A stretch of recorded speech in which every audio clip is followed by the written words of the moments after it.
වලිකුකුලා. ශ්‍රී ලංකාවට ආවේනික සතෙකු වූ මෙම සත්වයා ශ්‍රී ලංකාවේ ජාතික පක්ෂියයි.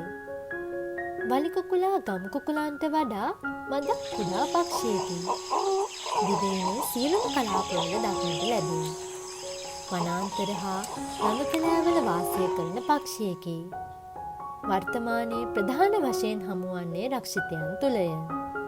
දිවා කාලයේ වැඩි කොටසක් බිම ආහාර සොයමින් ගත කරන වලිකුකුලා පරීක්ෂාකාරී කුලෑටි පක්ෂියකි. ධාන්‍ය, වල් පැලෑටිවල බීජ, කුඩා පළ වර්ග, මංසල ශාක පත්‍ර සහ අංකුර සහ පතංගයින්, පත්තෑයන් සහ වේයන් බඳු විවිධ කුඩා සතුන් වලිකුකුලාට ආහාර වේ.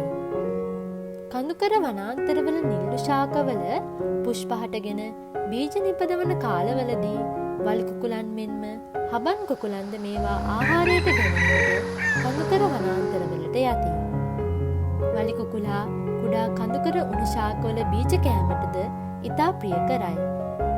මේවාද බීජ නිපදවන්නේ නිල්ලූමෙන් වසර කිහිපයකට වතාවකි. වලිකුකුලා ප්‍රධාන වශයෙන් අභිජනනය කරන්නේ දෙසැම්බර්, අප්‍රේල් සහ අගෝස්තු, සැප්තැම්බර් කාලවලදීය. නමුත් වසරේ අනෙක් කාලවලදීද බිත්තර දැමීමට ඉඩ තිබේ. කැදැල්ල බොහෝ විට ගසක් මුල හෝ වැටුණු කඳක් අසල බිම සෝරා සාදා ගන්නා ලද නොගැඹුරු අවපතනයකි. මෙය පැලෑටි අතර සැඟවී පිහිටයි. නමුත් බොහෝ කැදලි පොළොව මට්ටමින් ඉහළ ස්ථානවල සාදනු ලැබේ. මෙම කැදලි මැරුණු ගසක කඳක් මත නොහොත් එකට වේලුණු වැල් අතර රැඳුණු රොඩු මත දක්නට ලැබේ.